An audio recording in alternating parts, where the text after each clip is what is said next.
Hi, welcome to my platform. Good morning, good afternoon, good evening, depending on your location or anytime you are meeting this video on YouTube. In case if it is your first time and you like what I do here, after watching, subscribe, put on your notification bell.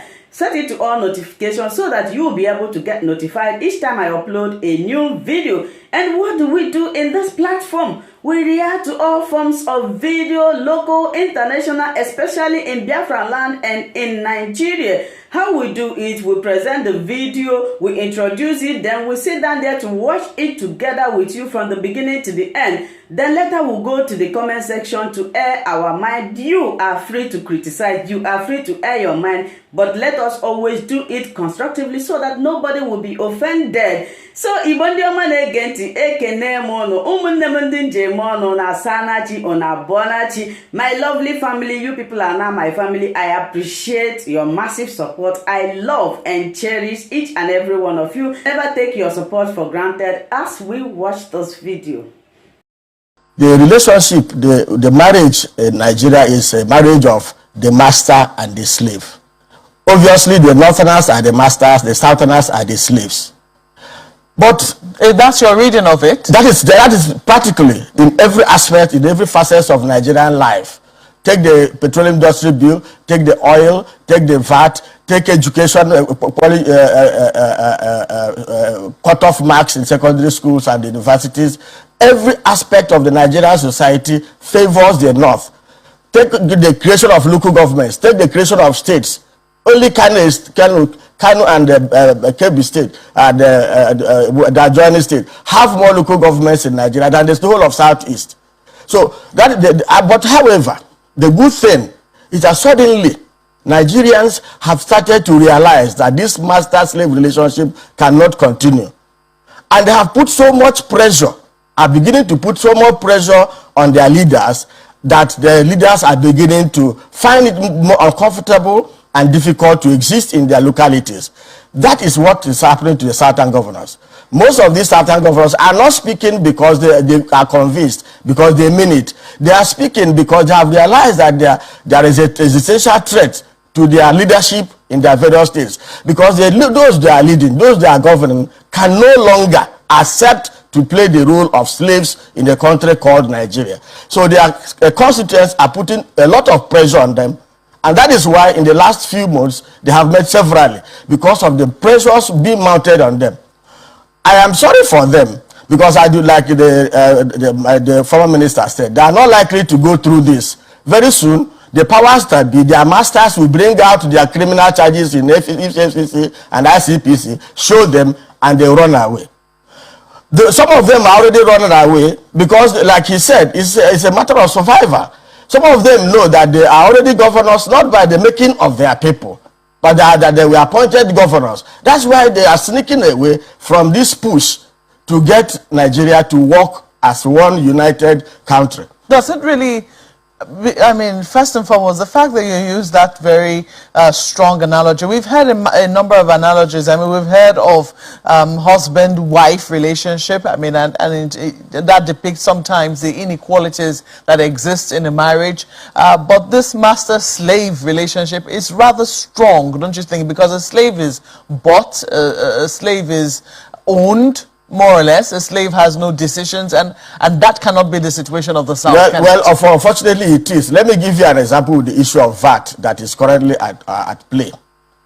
Some states in the North see alcohol consumption as a sin. So they go about ensuring that alcohol is not consumed, which is okay by their faith and religion.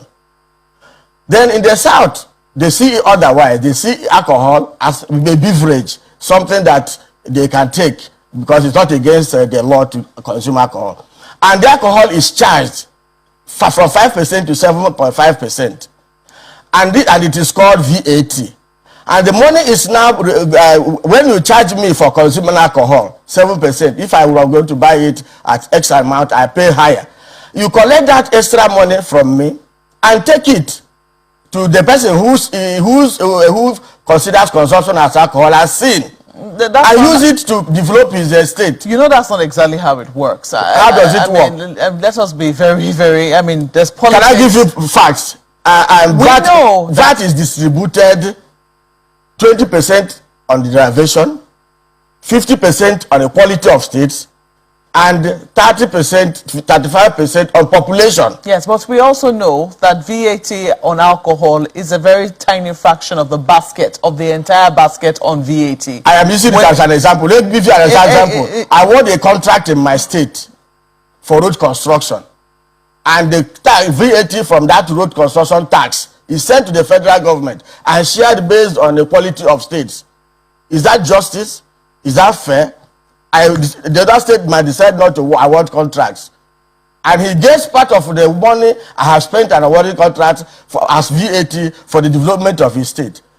Does that connote a relationship based on equity, justice, fair play? My daughter, my child goes to take a national entrance examination, and he scores 120, he will not be given admission. And the person who scores 15% is given admission. Is that not a master-servant relationship? The analogy of master-slave, you don't agree that it is too strong a description? It might sound strong on national television. It might sound strong to certain sections, those who are benefiting. But if you go to the rural communities, if you go to the bars, if you go to small places, that is exactly how they see the union called Nigeria today. Because all the actions, all the tendencies go to suggest that unless I decree, let us take the issue of anti-grazing. A woman goes to plant cassava, yam, and he cannot reap her sweat because a cattle comes in and eats up all the crops. And the people are saying, ranch, you are insisting that writing or not, that animals must continue to go around to eat up other people's crop. So the animal or the owner of the animal is not the master of the person who, the farmer whose crops are being eaten up. And if the person whose crops are being eaten up is dares to resist, he is arrested by DSS, police, and imprisoned. So you see, these niceties, this way of putting things so that we'll be seen as one united, until we begin to say things the way they are, see them the way they are, accept that there is complete, that injustice has become part of the national milieu, national psyche, that to be a victim of these projects is no longer going to be discussed. Until we begin to accept that, when we accept it, we do introspection, we look at it and say, okay, let us correct them. But if you continue to say nice things, oh, fairness and equity, unity is not negotiable, these are the things that are fanning the embers of disunity, agitation for separation. I tell you, no group of people genuinely want to separate and go away from this country. But they are saying that the Constitution of Nigeria is a fraud in itself. Look at let us take the fact, the VAT decree was made by the military, whereby they took away sales tax that is usually collected by local governments and made it a federal law. And they went back to say that all decrees made by the military are now acts of the National Assembly. Section 315 of the Nigerian Constitution today converted all military decrees to acts of the National Assembly. So, we didn't make the laws. The National Assembly was not in place at that time, but all the draconian decrees made by the military have become imported into our constitution as a product of the national acts of the National Assembly. Is that fairness? I've been privileged to read the history of Nigeria and those that have been leading us, including the military. Usually, we say that the worst democratic government is better than a military government. That is what we used to say. But for the purpose of this APC-led government, I want to say that the worst military government we have had in Nigeria is better than this particular government led by APC. I've never seen anything like this. People who don't want you to tell them the truth, when you advise them, they try to twist things and tell the world that you're against them. Is it not democracy that we're practicing? So you can imagine the entire country is divided along ethnic lines, along religious lines, and all that. What has he done about the so-called bandits? Has he written something to condemn the illegal weapons that the Fulanis, now called bandits, they may have called them Fulani terrorists? Has he written something to condemn what is going on in the entire country, where these people are carrying illegal weapons and are killing people, maiming people, raping people? And to my amazement, these Fulani terrorists were able to stand with these children, took video clips, snapped them, and posted it on social media. And they were carrying these prohibited weapons that even our police or even the army, I have not seen them carrying it. They did not even mask themselves. They displayed that level of impunity because they are being supported by the APC government. And then you're telling me that I should not do or amend a law to also empower our community volunteer guards with legal weapons. I did not talk of illegal weapons, with legal weapons. And you can imagine, the position of Benue State is very clear on Ruga, it's very clear on cattle colony, it's very clear on open grazing. We have not hidden anything. We have said it openly. And we have a law in place prohibiting open grazing. Ruga is another form of open grazing. But all in the name of trying to steal our land and take over our land by the APC government. It's the same thing with cattle colony. And we rejected it. You will recall that when we were not sought to give them permission for land there, they came here and decided to erect one Ruga in Zone C, another one in Zone B, another one in Zone A. And we said no.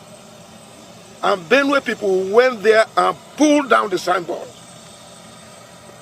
I want EFCC and other anti-corruption agencies to go after those people because that money for the contract of Ruga business was paid upfront.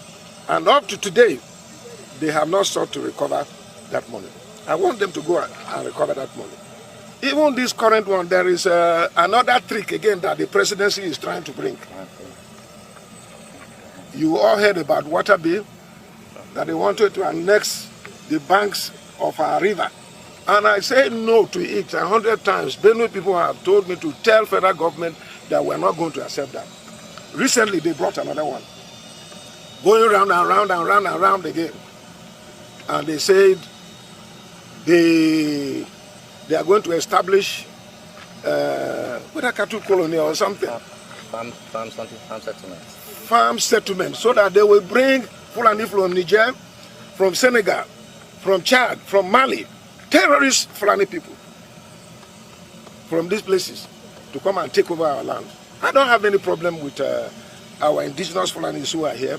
We are cohabiting, we are doing everything fine. But to go and bring these terrorist Fulanis from other parts of Africa, to Mauritania, Libya, and all that, to come and take over our land. And I say, capital no, nobody will come here and do any farm settlement center. We don't need that. Thank you so much for watching this video together with me. Like I said before, if it is your first time of coming across my YouTube channel and you like what I do, please subscribe, put on your notification bell, share this video, leave your comment in the comment section. You are free to criticize, but let us do it always constructively. Remain blessed. I appreciate your massive support and I love and cherish each and every one of you. Until I meet you again in my next video, for now I will say bye-bye.